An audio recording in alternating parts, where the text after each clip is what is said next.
본 방송에서 제공하는 투자 정보는 투자 판단에 대한 조언입니다. 방송에서 제공하는 주식의 가치, 가격 상승 및 가격 하락에 대해서는 방송사에서 보장하지 않습니다.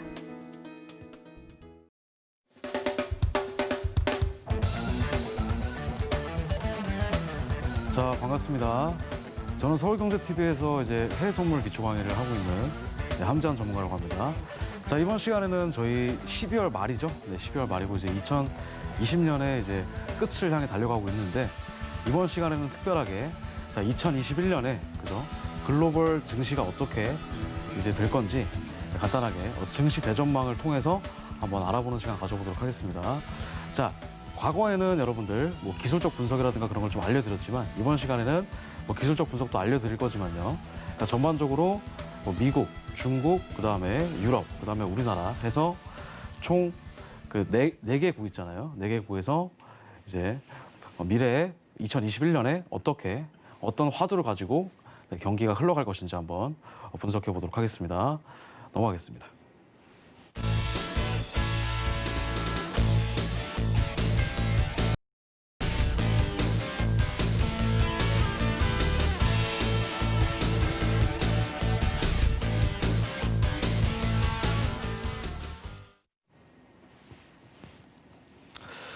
자, 2021년 여러분들 글로벌 증시 대전망인데 일단 미국 같은 경우에는 여러분들 비둘기 파워, 비둘기입니다. 자, 여러분들 그 매파랑 비둘기파 들어보신 적 있으신가요? 그러니까 매파 같은 경우는 여러분들 금리를 뭐 한다? 매파는 금리를 올린다, 그죠? 긴축입니다. 통화 긴축. 그 매파 같은 경우에는 이제 금리를 올려가지고 인상, 그죠? 금리를 인상하게 되면은 이제 시중에 풀렸던 돈들이 이제 회수할 거 아니에요, 은행에서. 그러다 보니까 이제 투자가 좀 많이 떨어지죠. 투자가 많이 떨어지고 이제 대출 금리에 대한 압박이 일어나게 되는데, 자, 지금 같은 경우에는 이제 비둘기파입니다. 비둘기 같은 경우에는 금리를 이제 내리는 겁니다. 자, 최근에 그죠? 연준에서 이제 트럼프 대통령이 이제 부임하기 전에 그죠? 예전에 그 제넷 옐런 있잖아요. 제넷 옐런 연준 의장이 미국은 충분히 완전 고용 상태에 다다랐기 때문에 금리를 계속 올렸다. 그죠? 금리를 계속 올렸었는데 그게 이제 생각보다는 그렇게 잘 안 됐죠. 그러다 보니까 이제 비둘기파로 돌아섰는데 지금 같은 경우에는 어쩔 수 없이 비둘기로 갈 수밖에 없어요. 왜냐하면 굉장히 전 세계적으로 경기가 안 좋기 때문에 그렇습니다. 그래서 지금 이제 보시게 되면은 비둘기파다. 네, 그래서 비둘기 파워 이렇게 설명드렸습니다. 금리를 이제 동결을 한다. 네, 이런 뜻이죠. 자, 그러면 이제 앞으로 미국이 어떻게 그 비둘기성으로 가지고 이제 경기가 흘러갈 건지 한번 보도록 하겠습니다. 넘어가겠습니다. 자, 보시면 2020년에 미국 같은 경우에는요. 일단은 추가 재정 부양책의 지연, 그죠?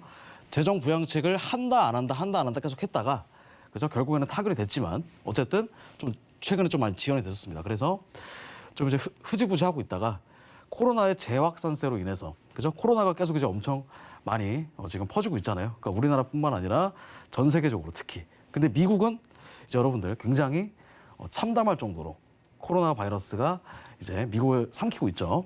그래서 2020년 4사분기, 그러니까 4사분기에 일시적으로 경기 회복 속도가 조금 둔화되었다. 조금 이제 경기가 올라가는 게 조금 이제 늘어졌다는 뜻입니다. 근데 2021년 초부터는 그죠? 경기 모멘텀이 재차 가속화될 것으로 이제 전망이 되고 있다라는 겁니다.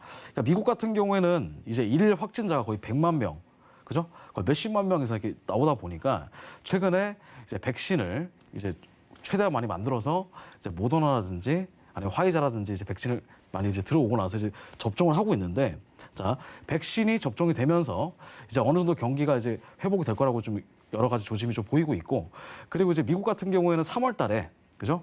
달러를 이제 굉장히 많이 풀었습니다.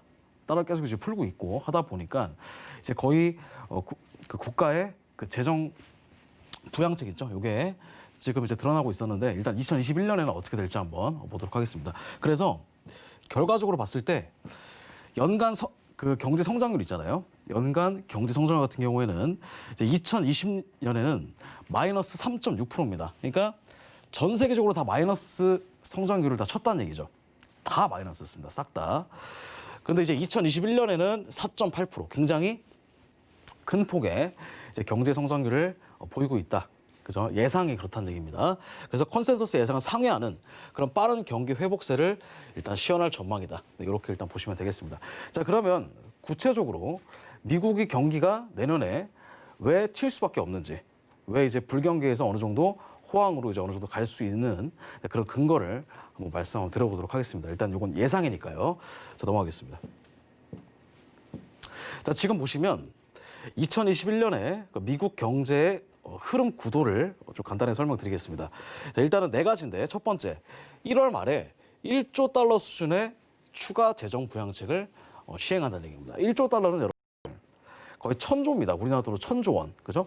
1,000조 원. 네. 어마어마한 돈인데 이 돈을 이제 다 푼다는 얘기예요. 추가 재정 부양책이 이제 타결이 됐고, 그리고 상반기 말까지 광범위한 백신 접종이 이제 확대가 될 겁니다. 그러니까 우리나라 같은 경우도 지금 이제 2월 달부터 백신이 이제 접종이 시작된다고 들었는데, 일단은 이제 2021년에 미국 같은 경우에는 상반기 말까지는 이제 광범위한 백신 접종이 될 거다. 그러니까 백신이 접종이 되면은 이제 여러분들 코로나 바이러스가 조금 점점 이제 완화가 되겠죠. 그래서 그렇게 되면 당연히 이제 고용 회복이 이제 지속이 될 겁니다. 그러니까 지금 고용이 완전히 얼어붙은 상태잖아요. 그러니까 우리나라뿐만 아니라 전 세계적으로 다 그렇습니다. 근데 특히 미국이 그렇고, 그러니까 미국의 고용이 안 좋으면 전반적으로 미국 경제가 타격을 입게 되고, 그리고 이것은 전 세계 경제에 조금 악영향을 끼치고 있는데, 지금 현재 시점에서는 일단은 미국이 일단 고용 회복이 먼저 돼야 됩니다.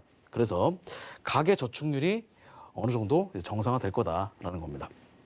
그 다음에 네 번째 같은 경우에는 이제 불확실성 완화에 따른 기업 재고 및 설비 투자가 이제 본격화가 될 거다. 이렇게 일단 긍정적인 전망이 일단 있는데, 가장 중요한 거는 우선 재정 부양책이 타결이 되고, 그다음 백신 접종이 어느 정도 활발하게 돼야 될 것 같습니다. 제가 봐도 그래야지만 이제 미국 같은 경우에는 뭐 금융업이라고 할 수도 있겠지만, 그죠?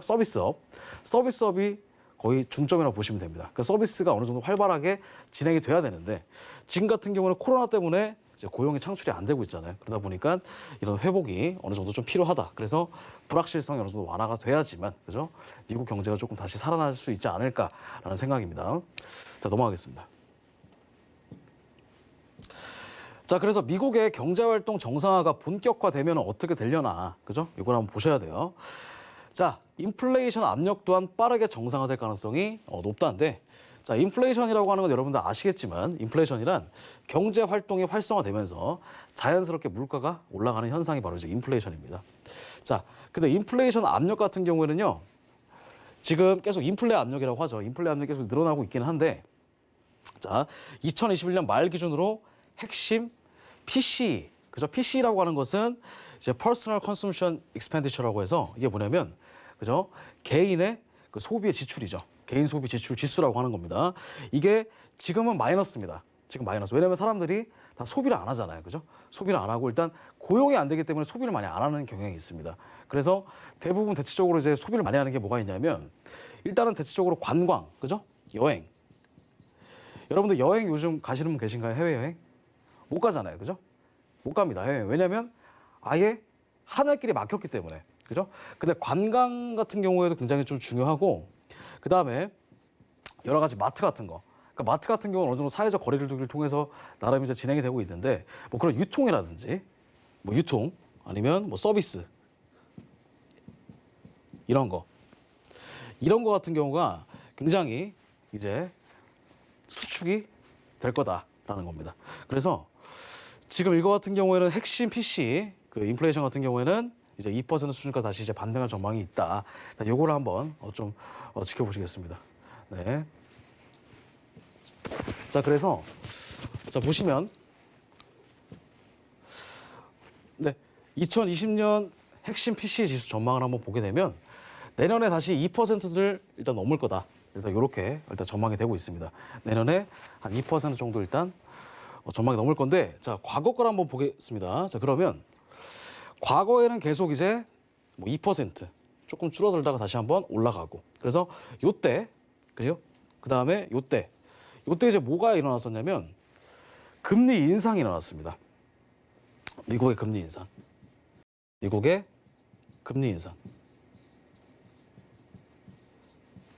왜 그러냐면 어느 정도 인플레이션이 계속 올라가게 되면 금리를 올릴 수밖에 없습니다. 물가가 올라가는데, 그죠? 금리가 계속 낮다고 한다면 거기에 대한 통화 가치는 떨어질 거란 말이죠. 그래서 금리를 올렸다. 근데 이때 같은 경우에는 굉장히 자연스러운 금리 인상이었습니다. 자연스러운 금리 인상이었어요. 자, 근데 금리를 인상하다가 갑자기 인플레이션이 떨어졌던 그런 이유는 무엇인가? 라고 생각을 해봤을 때는 그 이유는 일단은 미국 같은 경우에는 2008년 금융위기 이후에 계속 무제한 양적 완화를 했었단 말이에요. 그죠?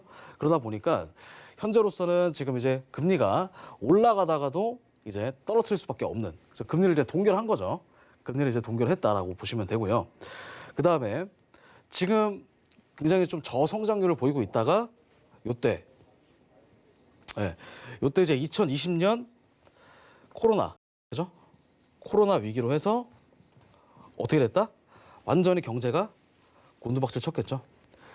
그래서 일단 인플레이션 같은 경우에는 마이너스 성장률을 좀 기록을 했습니다. 근데 현재 시점에서 봤을 때 과거에는 평균적으로 한 2% 정도 이제 유지가 됐다가 지금 이제 2020년 넘어오고 나서 굉장히 크게 지금 반등이 나올 그런 전망을 일단 보여주고 있습니다. 네, 이렇게 보고요. 그래서 일단 핵심 PC 지수 전망 같은 경우에는 내년에 다시 한 2% 정도를 넘을 거다. 그래서 굉장히 좀 긍정적이다. 그러니까 사람들이 다시 소비를 좀 많이 하기 시작할 것이다. 이렇게 생각해 주시면 되겠습니다. 소비가 늘어나면 어떻게 되죠? 소비가 늘어나면 당연히 경기가 활성화가 되겠죠. 그러니까 소비가 늘어나면 거기에 따라서 생산으로 늘어날 거고, 생산 늘어나면 뭐 설비 투자 늘어날 거라서 경기가 이제 올라갈 거다. 일단 그렇게 설명을 드리겠습니다. 자, 넘어가겠습니다. 그래서 인플레이션 확대가 본격화가 되면은 이제 금리 인상에 대한 영향은 없을까? 그죠? 지금 이제 우려될 정도로 미국이 달러를 굉장히 계속 찍어내고 있잖아요. 달러를 찍어내고 있고 금리 인하가 아니면 금리 동결 상태가 계속 고착화되면서 가계 부채가 점점 늘어나고 있습니다. 가계 부채가 점점 늘어났기 때문에 근데 가계 부채가 늘어난 상태에서 인플레이션까지 같이 올라가 버리게 되면 큰 문제가 일어날 수밖에 없죠. 그게 이제 스태그플레이션이라고 하는데 자, 그런 문제가 일어나지 않을까? 그래서 금리를 이제 올려버리지 않을까라는 이제 문제점이 이제 생길 수밖에 없는 겁니다. 자, 그러면 그 인플레이션 확대가 본격화되더라도 그죠? 평균 물가 목표체라는 게 있습니다. 평균 물가 목표제. 그게 이제 2% 수준으로 이제 채택을 해서 연준에서 그래서 물가가 급등하거나 하지 않도록 적정 수준으로 유지되고자 하는 방안을 연준은 채택할 예정이다. 그러니까 2%입니다. 계속 이제 모니터링을 하고 있는 거예요. 연준에서. 그래서 평균 물가 목표가 연간으로 해서 2% 정도 상승이 나온다라고 한다면 그대로 가는데 2%보다 더 높게 올라갈 거다, 물가가. 그러면 어느 정도 연준이 계속 조절을 하는 거죠. 유동성을 공급을 하면서 조정을 하면 이렇게 일정 부분 2% 수준으로 이제 적정 수준으로 이제 유지를 한다. 왜냐하면 그 이상 계속 올라가게 되면 금리를 올릴 수밖에 없잖아요. 금리를 여러분들 경기가 안 좋은데 바로 올릴 수 있나요? 없죠? 그죠? 그러다 보니까 이런 부작용이 있을 수 있기 때문에 일단은 2% 수준으로 일단은 계속 이제 고착화시킨다 이렇게 보시면 되겠습니다. 그래서 일단은 지금 여러분 핵심만 정리하자면 그죠? 다시 한번 처음으로 돌아가 보자면 일단은 1월 말에 어떻게 된다? 자, 1월 말에 일단 경기 부양책이 먼저 타결이 될 겁니다. 경기 부양책이 먼저 타결이 될 거고 그 이후에 이제 어떻게 되냐면 경기 부양책이 타결이 되고 나서 그다음 백신이 접종을 시작할 거, 백신 접종을 시작할 거고 그다음 백신 접종이 시작이 되면은 이제 인플레이션, 그래서 인플레이션이 어느 정도 이제 다시 마이너스 성장률에서 플러스 성장률이 되면서 이제 경기가 회복될 거다. 그래서 미국 같은 경우에는 이제 굉장히 좀 긍정적으로 일단 저는 보고 있습니다. 그죠? 자, 가장 중요한 건 뭐냐면요, 바이든과 공화당의 대결 구도입니다. 그러니까 지금 보시게 되면 이제 트럼프가 그죠? 바이든한테 지고 나서 완벽하게 이제 바이든이 승리를 한 모습인데 일단 바이든 같은 경우는 민주당이잖아요. 그러니까 미국의 민주당 같은 경우는 어떤 특징을 지니고 있냐면 보통 자, 바이든 같은 경우에는 민주당이니까 자, 공화당과 반대입니다. 정반대. 그래서 일단 중국과 좀 친해지고 그리고 일자리 창출을 많이 하자. 일자리 창출을 많이 하는데 거기서 부자들의 세금을 많이 걷고 법인세를 굉장히 많이 늘려서 세수를 많이 걷는 그런 정책을 취하고 있는 게 바이든인데, 자, 당선인 바이든 대통령과 그다음에 상원 공화당의 대결 구도가 확실시됐다. 그러니까 지금 보게 되면 하원 같은 경우에는 이제 바이든이 잡고 있고 민주당이, 그다음에 상원 같은 경우에는 이제 공화당이 잡고 있기 때문에, 그죠? 이게 어느 정도 이제 의결이 돼야지만 법안이 통과가 되는 거잖아요. 근데 이제 팽팽하게 대결 구도가 있기 때문에 갑자기 이제 바이든 쪽으로 해가지고 법인세를 확 늘리거나 하지는 않을 것 같습니다. 자, 그래서 바이든 대통령이 공약시 걸고 나왔던 공격적인 재정 확대에 따른 장기 금리 급등과 그다음에 급격한 법인세 인상 이슈, 법인세를 여러분들 올리게 되면, 자, 트럼프 같은 경우는 법인세를 어떻게 했을까요? 트럼프는 법인세를 확 낮췄습니다. 낮췄어요. 근데 이 바이든 같은 경우에는 처음에 나왔을 때 법인세를 확 올리자 그랬습니다. 올려서 일단은 그래도 가난한 사람들 먹여주고 재워주고 하자. 어느 정도 이제 공평화로 해서 돈을 좀 분배하자. 부의 재분배를 조금 주장했던 사람이 바이든입니다. 근데 바이든이 됐단 말이에요. 바이든이 돼가지고 이제 이런 우려가 있지 않을까라고 이제 우려심이 좀 있었습니다만, 그죠? 일단 급격한 법인세 인상 이슈는 이제 완화될 것으로 일단 예상이 된다. 그래서 법인세가 만약에 급격하게 올라가게 된다고 한다면 미국의 주식은 좀 많이 떨어지겠죠. 왜냐하면 현금 흐름이 좋지 못할 테니까. 그죠? 현금이 좋지 못할 테니까 일단 떨어질 건데, 일단은 그런 이슈는 조금 이제 완화가 되었다. 네, 이렇게 일단 설명을 좀 드릴 수가 있겠습니다. 넘어가겠습니다. 그 다음에 이제 중요한 거는 또 추가적인 미중 무역 전쟁에 대한 리스크가 이제 어느 정도 완화가 된 겁니다. 그래서 2021년에는 미국 증시가 조금 긍정적인 전망이 있다. 왜냐하면 미중 무역 전쟁 같은 경우는 굉장히 좀 트럼프가 계속, 그죠? 강조했던 그런 사안입니다. 그래서 진짜 제2의 전쟁이 일어나는 것이 아니냐, 그죠?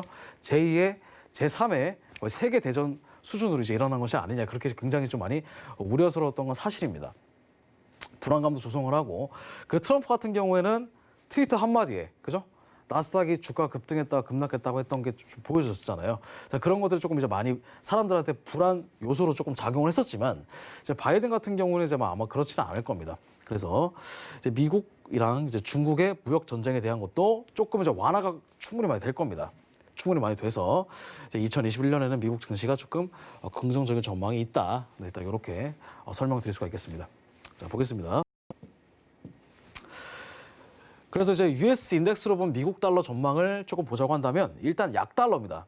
달러가 과거에 금리를 올릴 때, 그죠? 금리를 인상할 때는 달러가 굉장히 강했습니다. 달러가 굉장히 강했어요. 그런데 지금 이제 금리를 어쩔 수 없이 내리고 동결을 했잖아요. 그러다 보니까 달러가 이제 급락에 나왔던 거고, 이때가 바로 이제 무제한 양적 완화.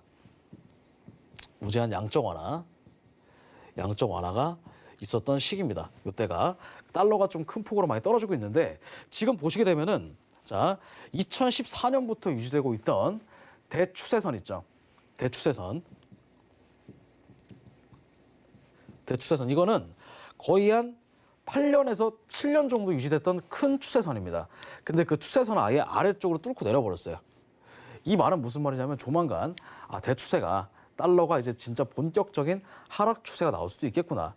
기술적으로 풀어보면 이렇게 되는 거고요. 그래서 달러 같은 경우는 계속 요 그림을 그려가면서 이런 식으로 좀 떨어지지 않을까라는 생각입니다. 그죠? 자, 그래서 일단 달러가 약달러가 되게 되면은, 그죠? 미국 입장에서는 달러가 약해졌기 때문에, 그죠? 어느 정도 나스닥 지수가 좀 올라가는 그런 경향이 있겠죠. 그죠? 나스닥 지수가 좀 올라가는 경향이 있다. 왜냐하면 달러가 약해진다는 얘기는 무슨 말이냐면 계속 금리를 내렸다는 얘기예요. 내리면, 그죠? 달러를 많이 가지고 있거나 아니면은 미국에다가 빚을 진 그런 채무자들 있죠. 채무자들에 대한 그런 부담이 조금 떨어질 거고, 그러다 보니까 전반적인 투자가 좀 많이 일어날 건데, 일단 달러 인덱스 같은 경우에는 이제 대추세가 하락으로 일단 바뀌었다. 이렇게 일단 보시면 되겠습니다. 그래서 2021년에도 아마 그런 유지는 계속 되지 않을까라는 생각이 듭니다. 자, 그래서 그 달러랑 나스닥과의 상관관계를 조금 분석을 해보자면, 일단 달러는 여러분들 안전자산이죠. 물론 달러가 미국의 화폐임은 분명히 틀린 말이 없지만, 일단은 달러는 안전자산입니다. 그죠? 그래서 안전자산인 달러가 약세를 보이기 시작하면서 상대적으로 위험자산인 나스닥이 강세를 보이는 현상. 그래서 이게 아마 일어날 겁니다. 그래서 3월에 이제 무제한적으로 이제 달러가 이제 양적 완화가 이제 발표가 됐고요. 그래서 수많은 달러가 이제 나스닥에 유입이 됐다. 이렇게 보시면 되고. 그래서 지금 보시게 되면은 요게 나스닥이에요. 나스닥. 그다음에 이게 파란 색깔이 달러입니다. 달러. 자, 그러면 달러가 이렇게 같이 올라가면서 나스닥이 같이 올라가는 거는 건강한 상승이라고 보시면 돼요.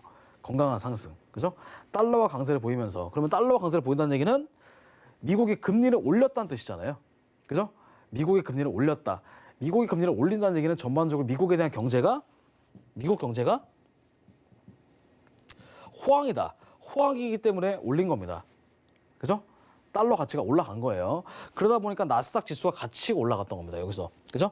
근데 자, 여기서 한번 뭐가 나온다? 달러가 큰 폭의 하락이 나오는 겁니다. 그죠? 큰 폭의 하락이 나왔는데 나스닥이 올라갔습니다. 이것은 뭐냐면은 금리가 낮아지면서 사람들이 대부분 다 어디에 투자했다?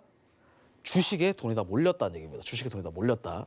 자, 근데 여러분들 주식 같은 거 그냥 여러분들 투자하시는 분들 거의 없단 말이에요. 대부분 다 뭐 한다? 여러분 주식 투자할 때 뭐예요? 자, 여러분 주식 투자할 때 그냥 여러분들 1,000만 원 있다고 하면 1,000만 원만 투자하시나요? 일반적인 사람들은 1,000만 원만 투자할 텐데 대부분 뭐 한다? 은행에서 돈을 빌립니다. 그죠? 은행에서 돈을 빌려가지고 투자를 많이 하세요. 그러면 자, 돈을 빌리게 되면 어떻게 되죠? 금리가 낮으니까 은행에서는 이제 주식, 스탁론 같은 거 많이 발행한단 말이에요. 그러면 사람들이 주식 많이 사잖아요. 그러다 보니까 금리가 낮았을 때, 그죠? 달러가 약해지면서 금리가 낮았을 때 저리로 사람들이 돈을 많이 빌린 겁니다. 그래가지고 사람들이 굉장히 주가가 많이 올라갔던 그런 구간이 있습니다. 이런 구간들. 그래서 현재로 사실은 마찬가지라고 저는 봐요. 자, 지금 보게 되면 달러가 굉장히 약해졌기 때문에 미국에 대한 금리가 거의 없다. 금리가 낮아졌다. 이 말은 무슨 말일까요, 여러분들? 금리가 낮아졌다는 얘기는. 아까 말씀드린 것처럼 저리로 사람들이 주식을 살 때 추가적으로 대출을 받아서 주식을 좀 많이 산다라는 겁니다. 그래서 이런 것들이 이제 제가 보기에는 어느 정도 거품이 있다고 생각하는데, 그죠? 전반적으로 아까 설명드렸다시피 생산성이 올라가지 않은 상태에서 그냥 이런 식으로 그 지수만 올라간다고 하면 이건 거품이겠죠. 근데 아까 설명드린 것처럼 일단 백신 같은 것도 어느 정도 가속화되고 백신의 보급도 가속화되면서 미국 같은 경우에는 기축통화이기 때문에 달러를 무제한으로 찍어도 사실 문제가 없어요. 미국이 아니라 만약에 다른 나라, 중국 위안화가 만약에 기축통화였다고 한다면, 그죠?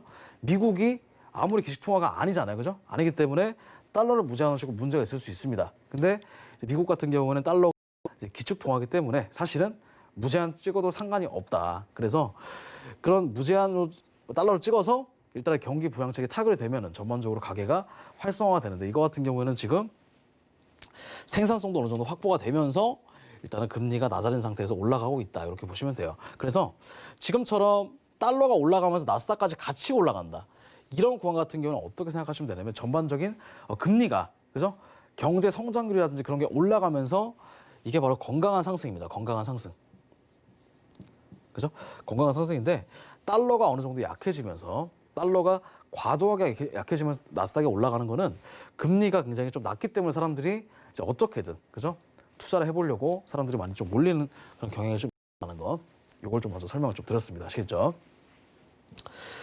자, 그 다음에 2021년 유럽 같은 경우에는 이제 관광 대국의 부활. 요게 바로 이제 한마디로 할 수 있는 겁니다. 자, 관광 대국. 여러분들 유럽 같은 경우에는요. 일단은 뭐 그리스나 아니면은 뭐 이탈리아나 프랑스나, 그죠? 영국이나 독일이나 이런 데는 다 관광지잖아요. 그죠? 관광지.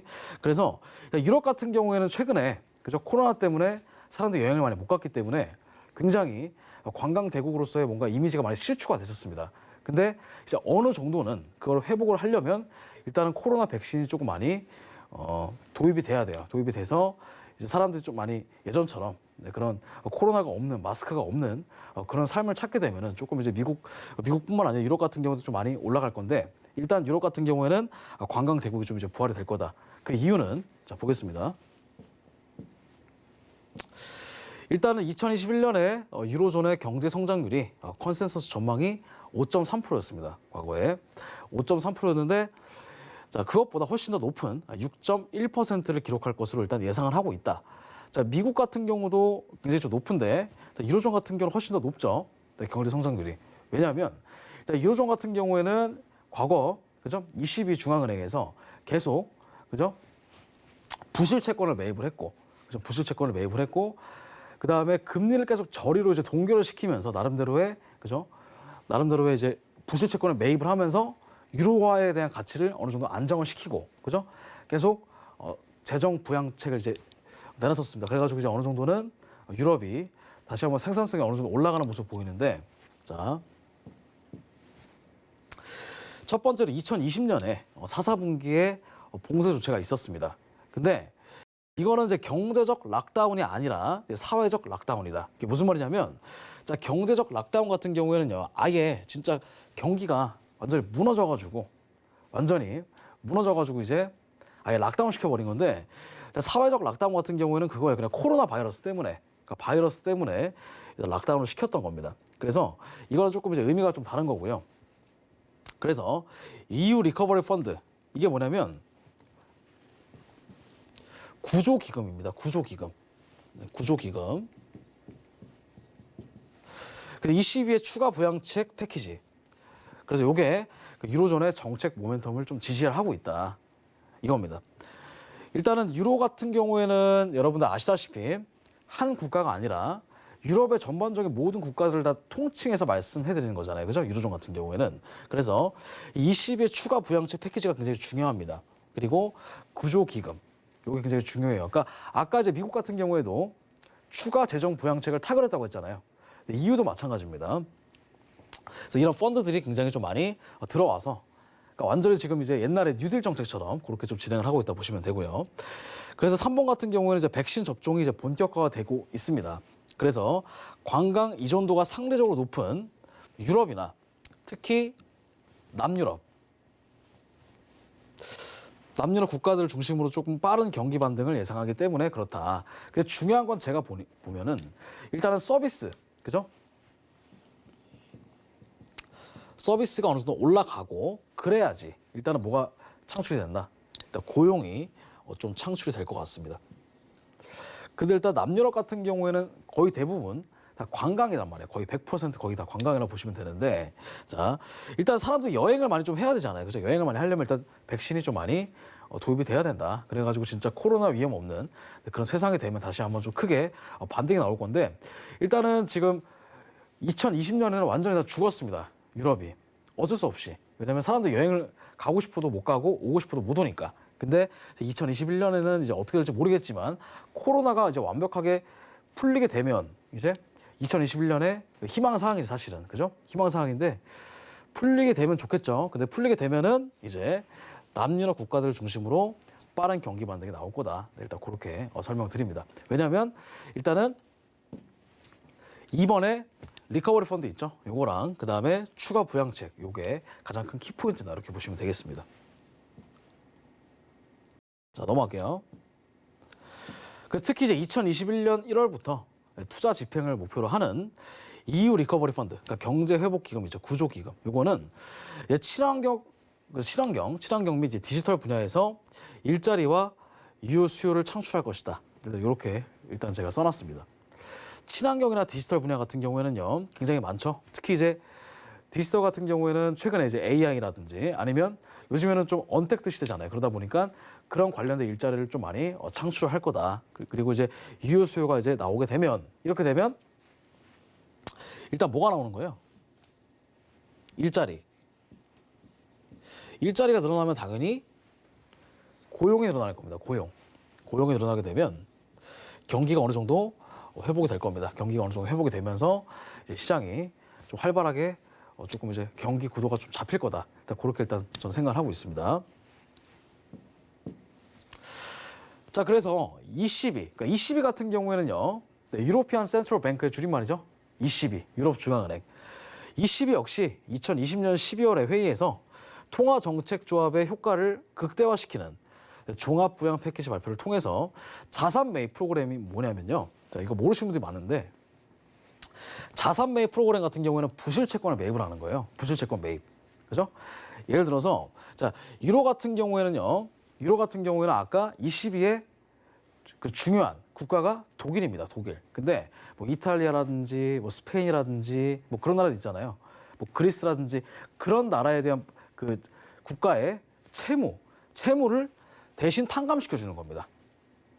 자산 매입 프로그램이라는 게. 그래서 PPP의 규모를 현재 1.35조 유로에서 추가적으로 5천억 유로 이상 확대를 하고 그다음에 2021년에 6월 달에 종료되는 기한도 이제 2021년 말까지 이제 연장을 한다. 그러니까 물론 이게 아예 싹 다 갚아주는 건 아니고요.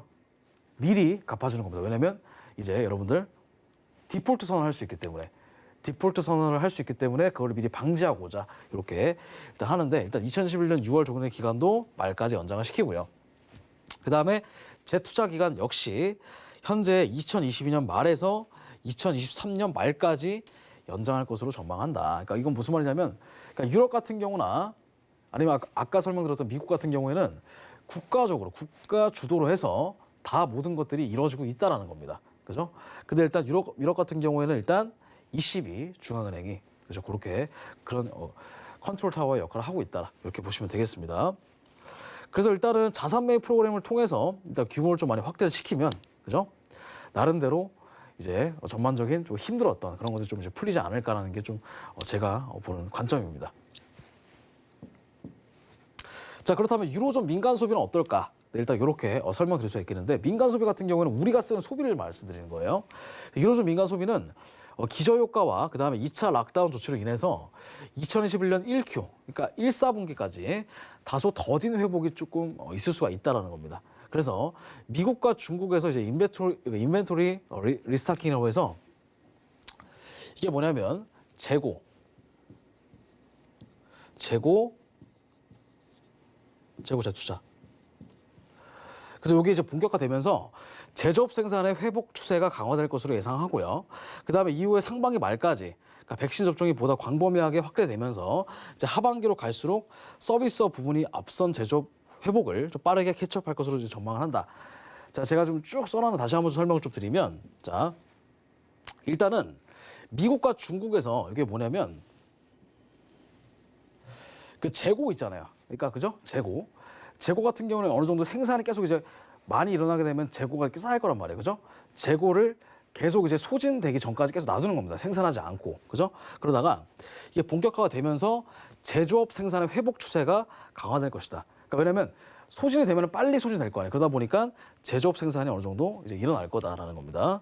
그래서 상반기 말까지 백신 접종이 보다 광범위하게 확대가 되면서 하반기로 갈수록, 그러니까 2021년 하반기로 갈수록 서비스업 부분이 앞선 제조업의 회복을 빠르게 캐치업할 것으로 일단 전망을 하고 있다는 겁니다. 그러니까 서비스업 같은 경우는 일단 아까 설명드렸던 뭐 관광업이라든지 뭐 그런 모든 것들 다 포함을 하는 겁니다.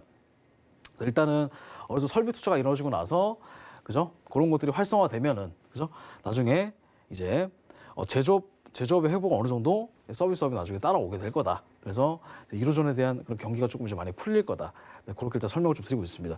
자, 그러면 자, 재고 재축적. 그래서 공장이 정상 작동이 안 돼서 재고를 축적과 제품 소진시키는 일이 인벤토리 리스토킹이다 이렇게 보시면 되고요. 그래서 일단은 유로스톡스 50의 차트를 일단 좀 여러분들이 보실 수가 있겠습니다. 지금 보시면 일단은 유로스톡스 같은 경우에는 유로존의 전반적인 주가 보시면 돼요.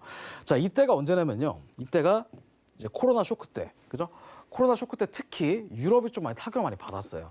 유럽이 굉장히 큰 타격을 많이 받았는데 나스닥 같은 경우는 어떻게 되냐면 나스닥 같은 경우에는 한번 눌렀다가 이런 식으로 올라갔습니다. 거의 전고점을 뚫고 하늘로 날아갔죠. 그냥 하늘로.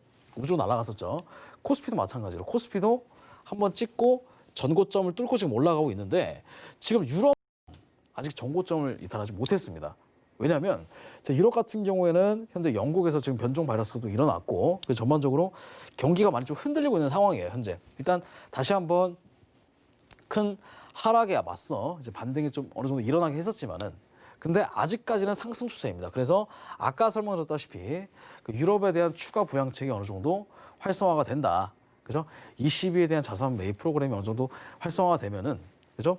나름대로 유로존에 대한 경기도 좀 많이 회복이 되지 않을까. 일단 그렇게 설명드리겠습니다. 자, 그다음에 넘어갈게요. 그다음에 중국입니다. 중국 같은 경우에는요, 일단 정부 주도 경제 회복입니다. 중국이 어떤 나라죠, 여러분들? 중국이 공산국가다. 그죠? 공산국가. 중국은 이제 공산국가이기 때문에 철저하게 이제 그 정부 주도로 해서 이제 경기가 이제 회복이 됩니다. 자, 그래서 이거 같은 경우에는 이제 어떻게 될 건지 한번 좀 보도록 할 건데요. 일단 우리나라 같은 경우는 일단 중국에 많이 경제를 좀 이제 의존하고 있는 경향이 있잖아요. 그래서 중국 같은 경우 좀 굉장히 좀 중요하게 여러분 보실 필요가 있습니다. 왜냐하면 중국 경제가 활발하게 이루어져야, 그죠? 우리나라 같은 경우에도 이제 의존도가 높기 때문에 조금 경기가 다시 살아날 가능성이 좀 있으니까요. 자, 보겠습니다. 일단 코로나 발생 이후에 중국 같은 경우에는 굉장히 빠르게 정부 주도의 투자가 이루어졌습니다. 그죠? 일단은 정부가 코로나가 일어났다, 우한에서. 그래가지고 처음에 중국에서 정말 크게 큰 사상자가 발생을 했죠. 그죠? 그래서 그 코로나가 발생하자마자 일단 중국 같은 경우에는 초기에 일단 정부 주도의 투자가 이루어졌고요. 그래서 회복을 어느 정도 했습니다. 회복을 해서 일단 하반기부터는 일단 소비도 빠르게 반등을 하면서 일단 중국 경제는요, 2020년 4, 4분기 때 기점으로 코로나 이전의 성장 궤도로 일단 복귀할 전망이다. 그러니까 중국이 지금 전 세계적으로 가장 잘하고 있습니다, 사실은. 왜냐하면 자, 일단 미국이라든가 유럽 같은 경우에는 처음에, 우리나라도 마찬가지고, 우리나라도 처음에 방역을 좀 잘하긴 했었지만, 그죠? 나름대로 굉장히 처음부터 발빠르게 대처했던 나라가 바로 이제 중국입니다. 중국 같은 경우에는요, 아예 나가지 못하겠어요. 아예 집에서 나오지 말아라. 그래서 아예 사회적으로 아예 도시 자체를 폐쇄시켰기 때문에 코로나가 이제 처음과는 다르게 어느 정도 확산세가 조금 이제 더뎠던 그런 그림이었잖아요. 자, 그래서 일단은 중국 같은 경우에는 굉장히 4, 4분기 때 코로나 이전의 성장 궤도로 이제 복귀할 전망이다. 그래서 우리나라 같은 경우도 이제 중국에 좀 많이 영향을 받는데 거기에 따라서 이제 우리나라도 좀 어느 정도 증시가 좀 훈풍을 불고 있지 않나 그런 생각을 하고 있습니다. 그래서 2021년에도 일단은 회복세를 지속을 하면서 일단 경제 성장률은 8.1%를 기록할 것으로 예상합니다. 자, 아까 유로존이 몇 프로였죠?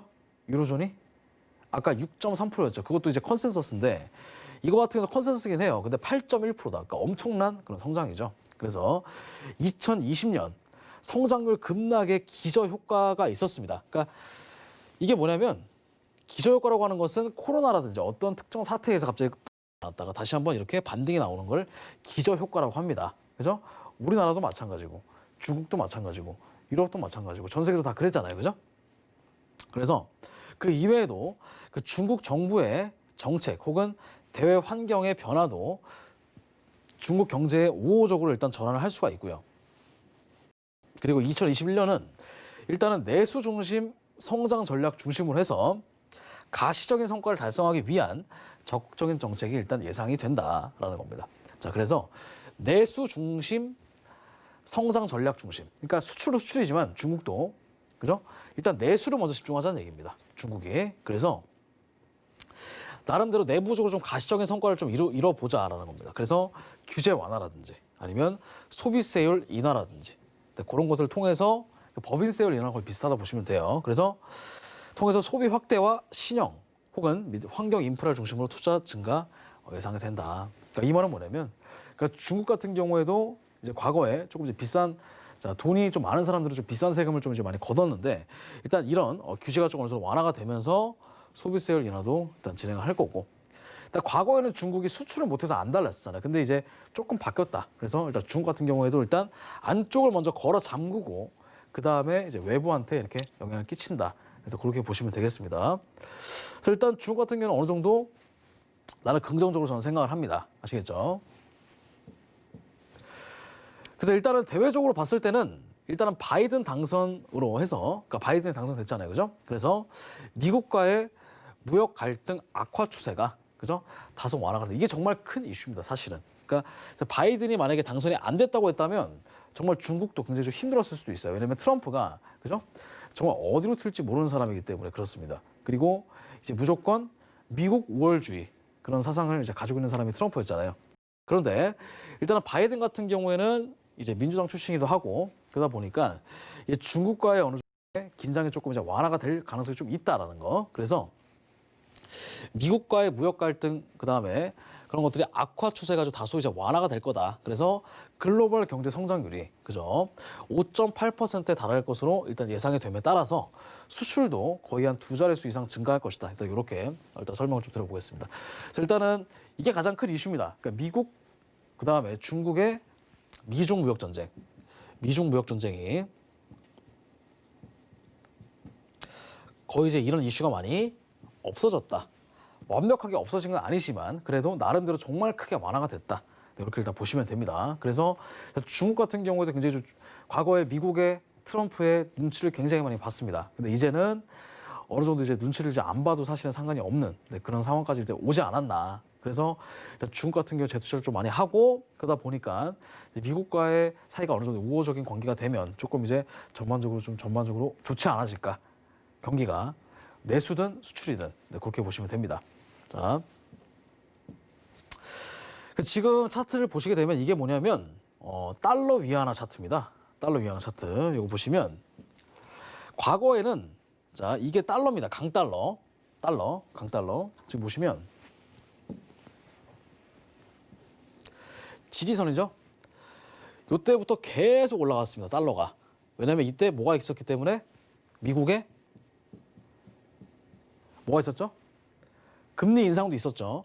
금리 인상도 있었지만 그 이전에 중국이 악의적으로 뭘 했을까요? 악의적이라기는 좀 그렇지만 위안화를 절하시켰습니다. 평가 절하. 그죠? 중국은 아직까지도 고정 환율제입니다. 중국은. 그러니까 우리나라 같은 경우는 변동 환율제지만 중국은 지금도 고정 환율제. 그래서 매일매일 바뀌어요. 위안화의 가치가. 근데 이때는 중국이 이제 수출을 좀 많이 하기 위해서 달러를 굉장히 강세로 만들었고 그리고 위안화를 낮춤으로써 그래서 중국에 대한 제품을 좀 많이 팔았죠. 그러다 보니까 미국이 좀 큰 손실도 많이 입었습니다. 그죠? 입었는데 자 지금 보시게 되면은 그래서 달러도 많이 올라갔던 경우도 있고 그런 여러 가지의 복합적인 요소가 작용을 해서 위안화가 굉장히 많이 올라갔었는데 자 이때 이거 같은 경우도 지금 거의 한 5년 정도의 추세선이다. 5년 정도. 5년 추세선. 보시면 되는데 지금 보시게 되면 아예 뚫고 내려와 버렸죠. 그래서 달러 약세랑 그다음에 위안화가 어느 정도 강세가 될 거다라는 게 바로 이제 전망이 되겠습니다. 그래서 위안 달러 같은 경우에는 2020년 말에 6.6위안에서 2021년 말에는 6.3 위안으로 일단 5% 내외 일단 절상을 예상을 한다라는 겁니다. 그죠? 절상을 해서 일단 글로벌 약세 전환에 그죠? 글로벌 약세 전환에 더해서 주요국의 완화적 통화 정책을 좀 어느 정도 지속을 할 거고요. 그다음에 중국을 둘러싼 지정학적 리스크의 완화 등이 일단 어느 정도 주된 이유가 될 거고요. 그다음에 주식이나 채권 투자 확대를 유도하기 위해서라도 일단 안정적으로 완만한 위안화 강세가 필요하기 때문에 그렇습니다. 왜냐하면 위안화가 너무 약세여도 문제예요. 사실 위안화가 너무 약세도 문제다. 왜냐하면 위안화가 너무 약세면 어떤 문제가 발생을 할까요? 자, 과거에 우리나라 대한민국이죠. 대한민국 1997년 그다음에 2000년대까지 99년도까지 그죠? 이때 뭐가 있었죠? 우리나라에 IMF가 있었죠. IMF. 그때 원달러가 얼마까지 올라갔으면 2,000원까지 올라갔습니다. 1달러에 2,000원까지. 1달러 2,000원이면 우리나라 원화 가치가 엄청 싼 거예요. 이 말은 무슨 말이에요? 원화 가치가 싸게 되면 어떻게 돼요? 물론 적정 수준으로 싸면 좋겠죠. 싸면 수출이 잘 되니까. 근데 너무 싸다 보면은 그죠? 통화 가치가 완전히 똥값이 돼버리는 겁니다. 우리나라의 통화 가치가 계속 떨어지는 거예요. 그러다 보면은 베네수엘라처럼 이렇게 될 수 있습니다. 왜냐하면 하이퍼 인플레이션이 되는 겁니다. 그러니까 물가는 어느 정도 이제 일정 부분 평탄하거나 하는데 그죠? 원화 가치가 너무 떨어지다 보니까 그죠? 우리가 내가 100만 원을 받아도 아이스크림도 못 사는 현상이 일어날 수 있어요. 그죠? 그런 게 이제 조금 이제 과장하게 좀 말씀드렸지만 그게 이제 하이퍼 인플레이션인데 일단 중국 같은 경우에는 굉장히 미국이랑 중국의 무역 전쟁이 어느 정도 일어날 때 이때가 정말 고조였습니다. 고조. 여기를 만약에 뚫고 올라갔다고 한다면 굉장히 좀 중국이 좀 힘들었을 수도 있습니다. 그죠? 자, 왜냐면 중국에 대한 채권 가격도 굉장히 떨어질 수도 있기 때문에. 근데 지금 전반적으로 위안화가 어느 정도 강세가 다시 형성이 되고 있다. 그러니까 통화 가치가 조금 안정을 찾았다, 위안화가. 그렇게 일단 보시면 됩니다. 그래서 이제 주식이나 채권 투자 확대를 유도하기 위해서, 자, 여러분들 통화 가치가 불안정한데 여러분들 그 나라에 주식을 투자할 수 있을까요, 여러분들? 통화 가치가 불안정한데 투자 안 합니다. 투자 안 하죠. 통화 가치가 불안정한데.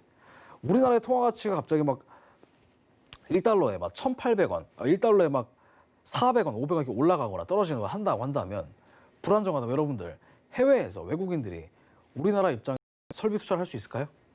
못 합니다. 그죠? 인프라처를 못 해요. 그래서 이런 주식이라든가 채권 투자 확대를 유도하기 위해서라도 안정적이고 완만한 위안화 강세가 좀 필요하다. 이렇게 일단 설명을 드렸습니다. 아시겠죠? 넘어가겠습니다. 자, 그다음에 한국인데 일단 우리나라 같은 경우에는 일단 수출 강국의 제도약이 좀 있다. 일단 그렇게 보시면 되겠습니다. 2021년에는 자, 일단 우리나라 같은 경우에는 지금 일단 삼성전자가 굉장히 좀 많이 올라가고 있죠. 우리나라가 삼성전자 주식이 왜 올라가냐면 일단 반도체 같은 경우도 이제 많이 어느 정도 지금 성장을 하고 있고 전반적으로 우리나라의 기술도 좀 많이 올라가고 있다. 특히 반도체 분야에서 그렇게 보시면 되는데 자. 일단 우리나라 같은 경우에는 2021년 한국 경제 성장률은 3.5%로 2020년에 마이너스 1%에서 비교적 큰 폭의 회복세를 일단 보일 것으로 일단 예상하는 우리나라도 어느 정도 이제 반등이 좀 있을 거라는 생각입니다. 그래서 성장률 반등의 주요 동의는 뭐냐면 일단 수출과 그 다음에 설비 투자, 그 다음에 우리나라 특히 한국 수출은 2020년 6월을 저점으로 빠르게 회복하고 있다. 그죠? 수출이 잘 되고 있어요, 우리나라는. 지금 소상공인이 문제지 우리나라는 수출은 되게 잘 되고 있습니다. 대기업이라든가 중견기업은 잘 먹고 잘 살고 있다, 우리나라는. 그래서 2021년에도 이제 글로벌 경제의 빠른 회복에 힘입어 15% 내외 이상 증가할 것으로 예상하고 있다. 그러니까 엄청난 성장률을 지금 일단은 잠재 성장률을 좀 보이고 있다라는 거. 그래서 자, 수출에 동행하는 모습을 보여온 그 다음에 설비 투자도 회복세를 어느 정도 지속할 것으로 저는 생각을 합니다. 그래서 민간 소비 같은 경우에는 일단 4.5% 내외의 수준으로 증가를 할 건데 이는 상당 부분 2020년 상반기 급락한 기저효과의 영향으로 판단을 한다라는 겁니다. 기저효과는 뭐죠? 아까 설명드렸다시피 어떤 이슈에서 갑자기 폭락이 나오나 이제 V자 반등이 나오는 걸 기저효과라고 합니다. 자, 그래서 지금 4.5% 내외 이상 증가할 거라고 하는 것은 이 마이너스 성장률부터 다시 잰 것이기 때문에 예년 수준을 일단 회복을 할 거다. 이렇게 여러분들 생각해 주시면 되겠습니다. 그래서 일단 한국의 집약 기술 수출 증가, 일단 반도체 이렇게 일단 보시면 되는데 일단 우리나라의 통관 기준 수출에서 중간재가 차지하는 비율은 2012년 53.2%에서 2019년 63.5% 높아졌고 2020년은 더 높아졌습니다. 그래서 그 수출 품목과 해당 품목의 기술 수준을 보여주는 제품 복잡도 지수인데 이걸 일단 보시면 되고요. 이게 보면 기술 수준이 상대적으로 높은 품목들의 비중이 올라가는 추세라고 일단 밝혔다 보시면 돼요. 그래서 지금 뭐 반도체라든지 휴대폰, 그죠? 뭐 컴퓨터 부품 이런 우측으로 올라가면 올라갈수록 우리나라 기술이 좀 좋다. 그래서 우리나라가 전반적으로 수출길이 열리게 되면 나름대로 전반적으로 전 세계적으로 경기가 회복이 되면 우리나라도 좀 크게 회복이 좀 될 거다. 일단 그렇게 보시면 되겠습니다. 그래서 우리나라 코스피 지수를 일단 전망을 좀 해보자면요. 일단은 우리나라 같은 경우에는 나스닥보다 훨씬 더 성장폭이 낮았습니다. 올라가긴 올라갔어도. 나스닥 같은 경우에는 같은 가격보다, 그죠? 같은 기간 동안 코스피가 1배 올라갈 때 3배 정도 올라갔습니다. 그래서 과거 국내 증시의 잠재적인 상승 제한 요인이 뭐였냐면 일단 대북 다운사이드 리스크죠. 그러니까 북한, 그죠? 근데 이런 이 리스크가 좀 완화가 되고요. 그 다음에 고도의 집약 기술 수출이 좀 증가를 하면서 내년 혹은 내후년 코스피 지수는 이제 3,000을 넘어서 5,000까지는 좀 무난하게 갈 수 있다. 자, 일단 3,000은 어느 정도 좀 올라갈 거고 일단 5,000까지는 내후년까지 좀 올라갈 거다. 왜냐하면 우리나라가 이제 전반적으로 이제 기술도 좋으면서 이제 경기가 좀 많이 회복이 되고 있기 때문에 그렇습니다. 자, 그래서 마지막으로 2021년 글로벌 증시 대전망에 글로벌 증시에 한마디로 한번 압축을 해보자면 상승의 제도약이다. 그렇게 보시면 되겠어요. 저는 이렇게 생각을 합니다. 왜냐하면 이제 코로나 때문에 많이 좀 힘들었었지만 나름대로 위기가 기회라고 해서 위기가 다시 한번 기회가 되는 그런 결과가 좀 있지 않을까 그렇게 생각을 합니다. 자, 그래서 이번 시간에 여러분들 연말을 맞이해서 12월 말을 맞이해서 내년에 2021년에 어떻게 될지 한번 전망해봤습니다. 자, 이렇게 되면 정말 좋겠죠, 그죠? 그래서 내년에는 어느 정도 이제 글로벌 증시가 회복을 하면서 그러니까 우리나라 증시도 나름대로의 성장세를 좀 있을 거라 그렇게 좀 생각을 합니다. 자, 귀한 시간 여러분들 시청해주셔서 감사하고요. 저희는 다음 시간에 더 유익한 시간을 통해서 다시 한번 찾아뵙도록 하겠습니다. 여러분들 새해 복 많이 받으시고요. 네, 수고하셨습니다.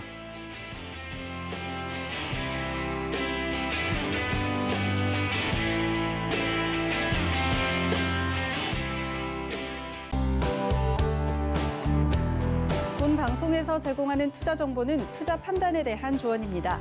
방송에서 제공하는 주식의 가치, 가격 상승 및 가격 하락에 대해서는 방송사에서 보장하지 않습니다.